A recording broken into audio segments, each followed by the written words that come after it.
À partir d'ici, nous allons pouvoir commencer l'installation du serveur Ubuntu. Donc dans la configuration de la machine, nous avions mis le CD, enfin l'image du CD dans la configuration du serveur. Donc il nous suffit maintenant de démarrer sur le CD. On peut d'abord lancer démarrer. Et un petit peu comme sur une machine physique, vous allez pouvoir dire de booter sur le CD-ROM. Et c'est parti. Alors, je me permettrai de mettre en pause à plusieurs reprises, simplement parce que tout n'est pas forcément intéressant à enregistrer. Et donc, je remettrai chaque fois l'enregistrement en route au moment où nous allons devoir intervenir.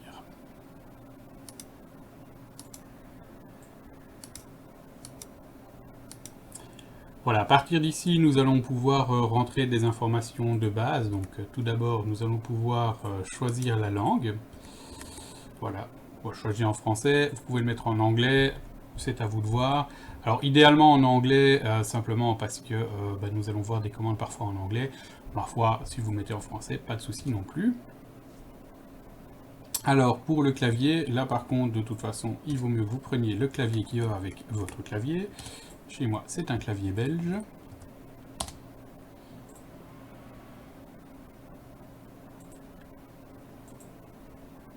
Alors, pour la suite, c'est la partie réseau. Donc, dans le cas ici de la présentation, ce sera en DHCP, donc ça veut dire que la machine obtiendra automatiquement son adresse IP. Vous pouvez évidemment aussi définir directement une adresse IP sur la machine. Donc ici, je vais simplement continuer. Si vous avez un proxy pour aller vers l'extérieur, c'est ici que vous allez le mettre. Je n'en ai pas pour ici. La définition de l'adresse du miroir, donc en fait le miroir c'est le site sur lequel se trouvent les paquets que vous allez devoir utiliser. Donc évidemment il y en a un petit peu partout dans le monde qui sont hébergés ces différents opérateurs. Donc ici on va garder celui par défaut.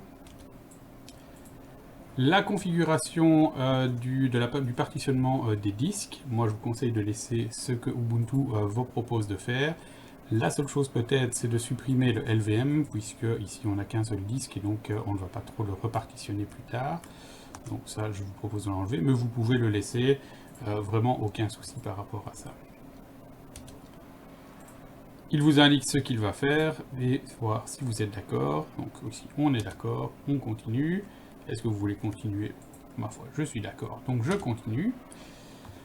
Pour le nom, soyons fous, user.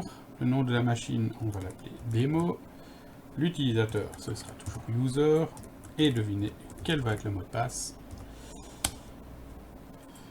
Alors ici, il vous demande si vous installez un serveur SSH. Alors oui, c'est recommandé puisque vous accéderez certainement à ce serveur à distance. Donc il nous faudra un serveur SSH. L'import des identités, on ne va pas le faire ici, mais donc si vous avez une clé privée, clé publique, c'est ici que vous allez importer les clés. Voilà, on a donné des informations supplémentaires et l'installateur fait le reste.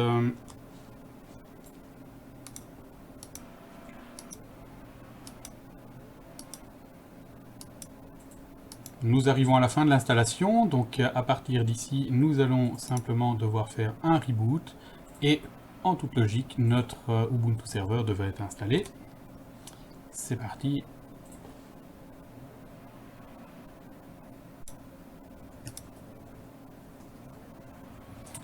Voilà qui reboot. Et voilà donc notre système qui est installé. Enfin, qui est encore en cours de démarrage. On va bientôt y arriver.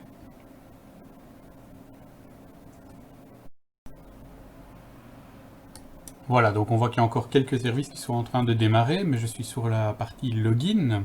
Donc je peux maintenant entrer le login que j'avais défini.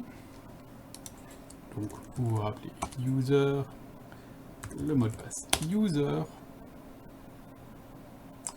Et avec un petit peu de chance, nous devrions avoir le prompt. Voilà, nous avons donc le prompt. Et nous pouvons vérifier simplement par exemple la config. Ah oui, c'est vrai, c'est plus ifconfig dans ce cas-ci. Voilà, donc j'ai bien reçu une adresse IP et mon serveur fonctionne. Voilà pour l'installation du serveur Ubuntu sous VirtualBox. Donc finalement nous avons fait d'une pierre deux coups. Nous avons vu d'un côté comment fonctionnait VirtualBox et ensuite aussi comment installer dans ce cas-ci un serveur Ubuntu sous VirtualBox. Alors chez vous ça ira sans doute un petit peu plus vite puisque ici j'étais sur une machine de démo qui elle-même était virtualisée. Donc voilà, il se peut que ça aille un petit peu plus vite chez vous. En tout cas, nous avons maintenant tout en main pour créer d'autres machines virtuelles, hein, donc vous avez vu comment cela fonctionnait. N'hésitez pas à utiliser ce genre d'outils aussi pour chez vous, hein, pour tester des autres OS. Dans le cadre du cours, nous allons utiliser donc VirtualBox pour faire des exercices de configuration de machines sur le réseau, également pour configurer un firewall avec plusieurs interfaces, donc une interface LAN, une interface DMZ, une interface guest. Donc voilà, avec VirtualBox, il y a moyen de faire vraiment beaucoup de choses. C'est un outil qui est très bien, qui permet de faire de la virtualisation déjà gratuitement, hein, puisque c'est un outil qui est ouvert. Et vous pouvez l'installer sur Windows, sous Linux et sous Mac OS X. Voilà pour cette vidéo, j'espère que vous n'aurez pas trop de questions. Sinon, n'hésitez pas, de toute façon, on verra tout cela en classe également.